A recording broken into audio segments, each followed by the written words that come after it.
इस कहानी की शुरुआत में एक वैज्ञानिक को दिखाया जाता है जो अपनी लैब में एक छोटे से पपेट को बना रहा है।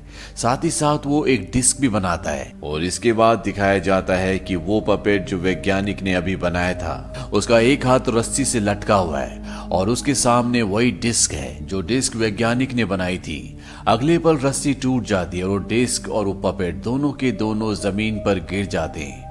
इस पपेट के पीछे एक नंबर लिखा होता है और ये नंबर होता है 9। नंबर 9 उठता है और उसके सामने जो डिस्क होती है वो उसे उठाता है, लेकिन उसे कुछ समझ नहीं आता कि ये क्या है। और जब वो नीचे फर्श पर देखता है तो वहां पर वही वैज्ञानिक मरा हुआ होता है जिसने उसे बनाया है, लेकिन नंबर 9 को कुछ भी नहीं पता। इसके बाद वो खिड़की के पास जाता है और जब वो बाहर दुनिया का नजारा देखता है तो वो देखता है कि पूरी दुनिया खत्म हो चुकी है।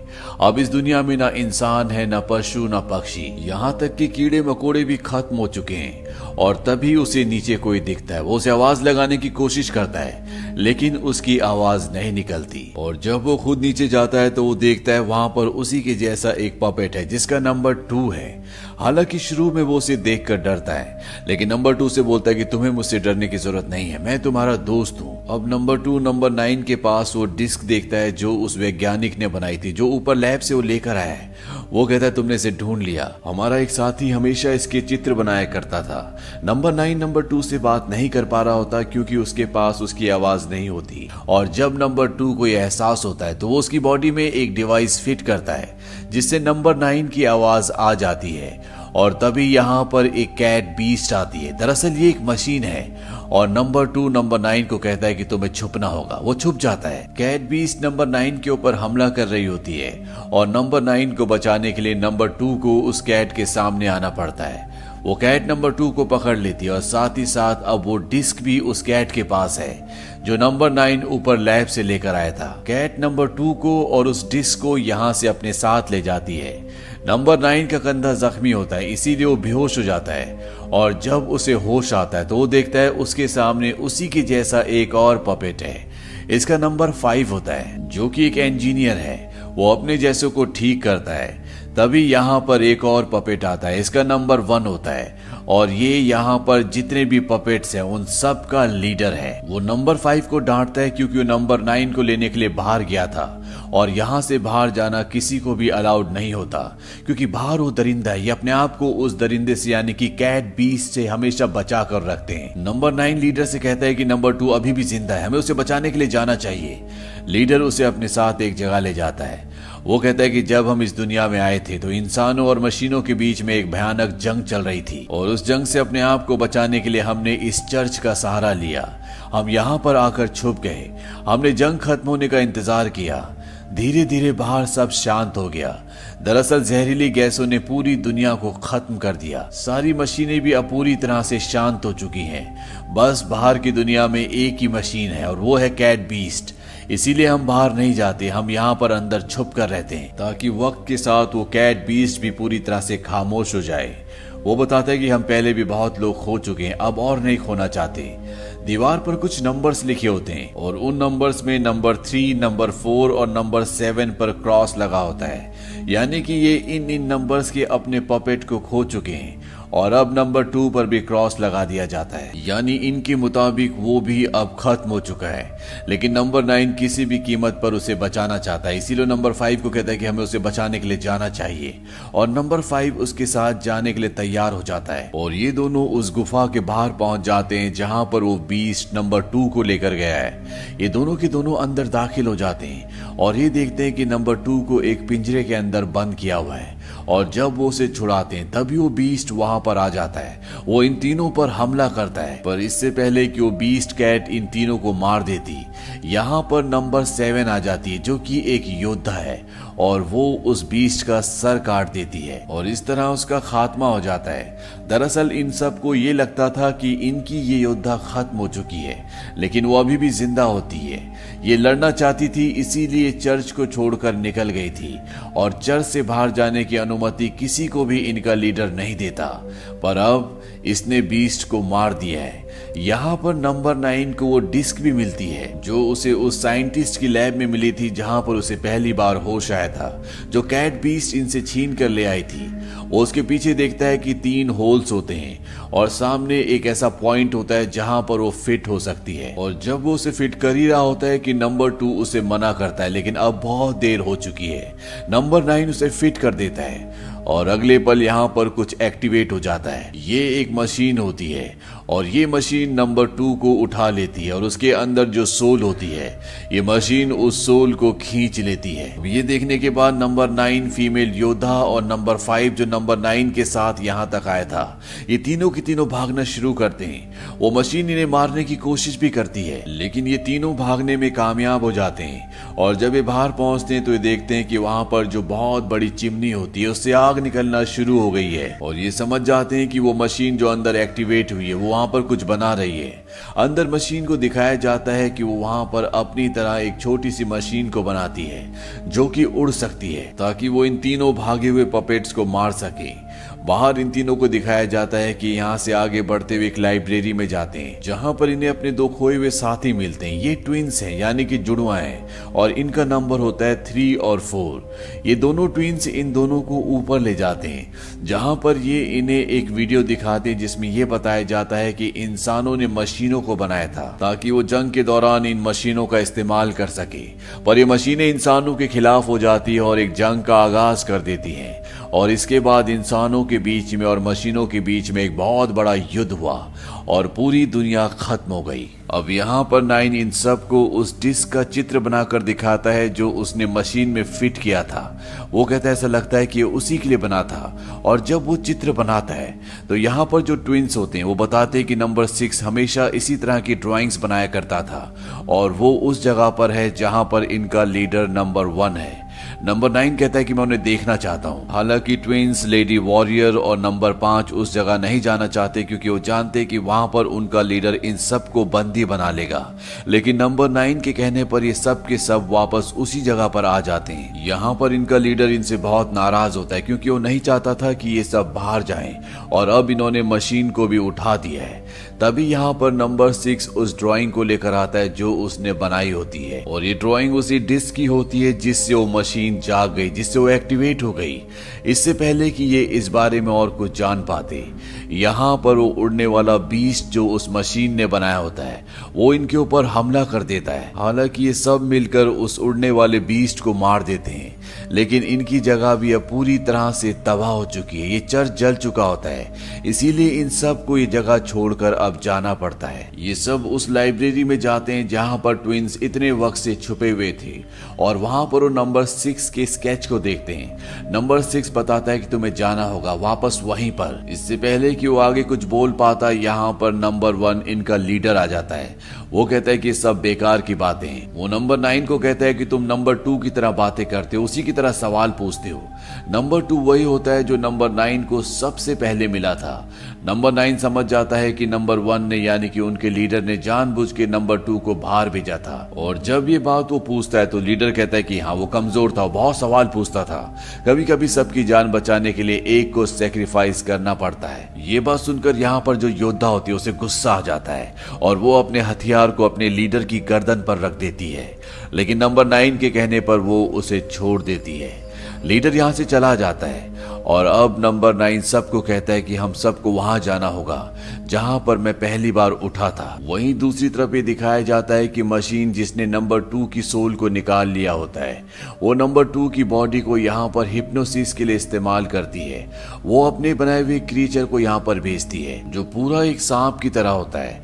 उसके पास नंबर 2 की बॉडी होती है जिसकी आंखों से लाइट निकलती है और लाइट निकलने से नंबर 8 हिप्नोसिस हो जाता है और इसके बाद वो मशीन उसे अपने पेट के अंदर रखकर बाहर से पूरी तरह से सिलाई कर देती है ताकि वो अंदर सुरक्षित रहे और वो उसे अपनी बड़ी मशीन के पास ले जाए जिसने उसे बनाया है।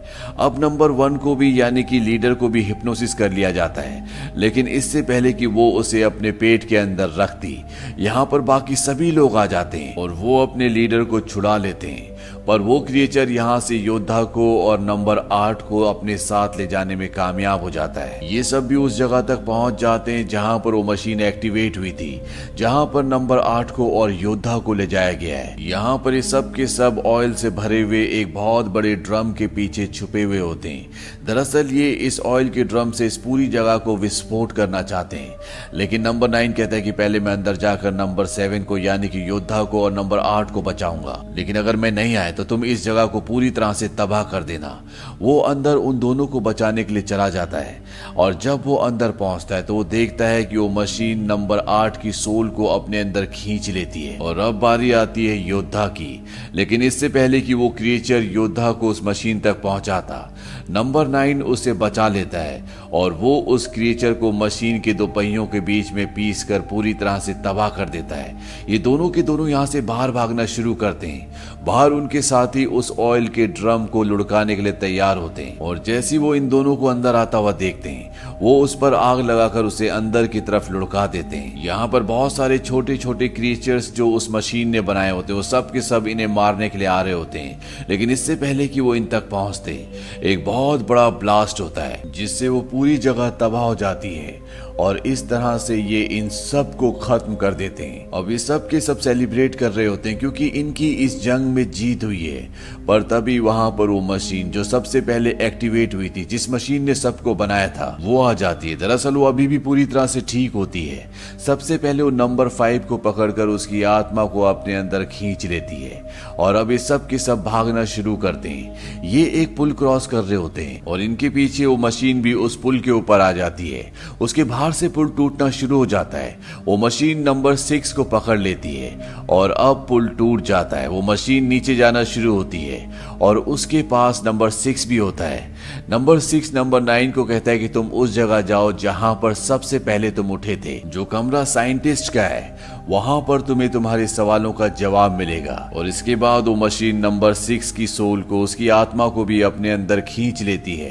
पर अब वो मशीन एक जगह पर फंस चुकी है। ये चाहे तो उसे डिस्ट्रॉय कर सकते हैं, लेकिन नंबर 9 ऐसा करने से सबको मना करता है। वो कहता है कि अभी भी हमारे सारे साथियों की सोल्स उस मशीन के अंदर है। हमने उनकी आवाजें सुनी थी, हम उन्हें बचा सकते हैं। यहाँ पर जो योद्धा होती है वो पूछती है कैसे।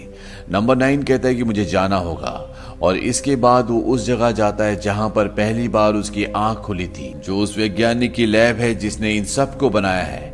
और नंबर 9 देखता है कि उस वैज्ञानिक के हाथ के नीचे एक बॉक्स होता है और जब वो उस बॉक्स को खोलता है तो उसके अंदर से रोशनी निकलती है और उस रोशनी के साथ उस वैज्ञानिक का, जो मर चुका है, जिसने इन सब को बनाया, उसका एक चित्र उभर जाता है। दरअसल ये होलोग्राफिक मैसेज होता है और वैज्ञानिक बनाता है कि शुरू में मशीनों को क्रिएशन के लिए बनाया गया था, लेकिन बाद में इन्हें जंग के लिए इस्तेमाल किया गया।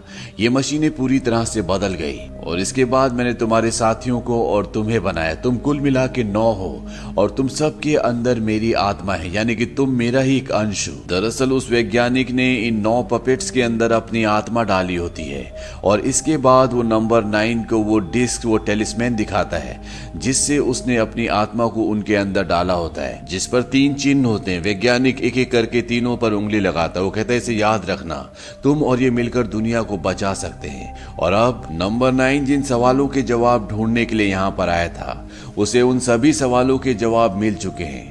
इसके बाद हमें फ्लैशबैक में दिखाया जाता है कि किस तरह वैज्ञानिक ने अपनी आत्मा के आखिरी अंश को नंबर 9 के अंदर डाला था।